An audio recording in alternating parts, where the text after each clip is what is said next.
સાણંદ નગરપાલિકા પર ભાજપનો કબજો। છેલ્લા 25 વર્ષથી સાણંદ નગરપાલિકા પર ભાજપનું શાસન। તો સાણંદ નગરપાલિકાની તમામ બેઠકમાં પરિણામ જાહેર થઈ ચૂક્યા છે। તો છેલ્લા 25 વર્ષથી સાણંદ નગરપાલિકા પર ભાજપનું શાસન છે, ત્યારે કુલ 28 બેઠકોમાંથી 25 બેઠક પર ભાજપની જીત થઈ છે। તો કુલ 28 બેઠકોમાંથી 25 બેઠક પર ભાજપનો ભગવો લહેરાયો। કોંગ્રેસે વોર્ડ નંબર 5ની 3 બેઠક પર જીત મેળવી છે,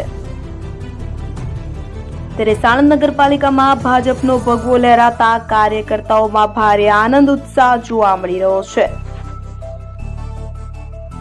ચૂંટણી 2025 અંતર્ગત 16 ફેબ્રુઆરીના રોજ મતદાન યોજાયું હતું અને આ મતદાન દરમિયાન કુલ 63 હરીફ ઉમેદવારો જે હતા એ મેદાનમાં હતા અને જે 16મી મતદાન યોજાયું હતું એનું આજરોજ સાણંદ જીડીજી હાઈસ્કૂલ ખાતે મતગણતરી હાથ ધરવામાં આવી હતી। કુલ 7 વોર્ડની 28 બેઠકો હતી।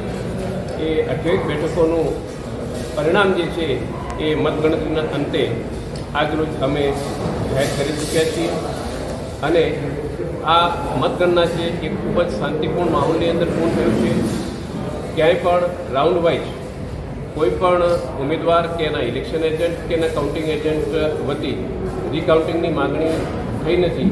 હા, એક જગ્યાએ રિકાઉન્ટિંગની માગણી કરવામાં આવી હતી, પરંતુ એ રિકાઉન્ટિંગની માગણી જે છે એ મતગણતરીનું પરિણામ, જે તે વોટનું મતગણતરીનું પરિણામ જાહેર થઈ ગયા પછી એમણે મૌખિક ઓરલી કહ્યું હતું કે અમારે રિકાઉન્ટિંગ જોઈએ છે, પણ નિયમ પ્રમાણે એકવાર પરિણામ જાહેર થઈ જાય પછી રિકાઉન્ટિંગની માગણી જે છે એ ગ્રાહ્ય રાખવામાં આવતી નથી।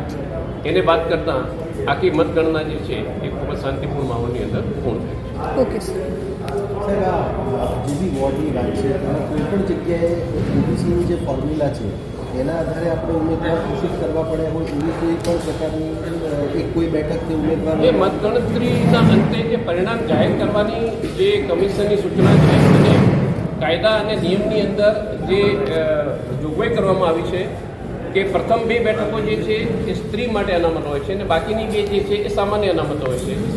અને એટલે જે તે કેટેગરીની સીટ જે છે પહેલી, બીજી, ત્રીજી, ચોથી જે છે એ ઓલરેડી ડિફાઇન હોય છે, જેમાં આયોગે બેઠકોની ફાળવણી કરેલી છે। એ પ્રમાણે પ્રથમ બેઠક જે છે એ સ્ત્રી અનામત હોય છે અને એમાં પણ જો કોઈ અનુસૂચિત જાતિ, એસસી કે એસટી યાની કે ઓબીસી, એસસી એસટી ઓબીસીમાંથી જો હોય અનામત તો એ પહેલાં જાહેર કરવાની હોય છે અને બીજી બેઠક જે છે એ પણ સ્ત્રી સામાન્ય હોય છે, એટલે કે એ ઓલમોસ્ટ જનરલ હોય છે, એ ડિક્લેર કરવાની હોય છે। ત્રીજી જે છે એ અનામત કેટેગરીની હોય છે, એટલે કે કાં તો અનુસૂચિત જાતિ હોય, જનજાતિ હોય કાં તો બક્ષી પંચ હોય, એ રીતે ડિક્લેર કરવાની હોય। અને છેલ્લી જે છે એ સામાન્ય બેઠક, એટલે કે અગાઉની 3 બેઠકોની અંદર જે વિજેતા જાહેર થઈ જાય છે એને બાદ કરતાં તમામ ઉમેદવાર જે છે એ છેલ્લી બેઠક માટે એ સ્પર્ધામાં હોય છે।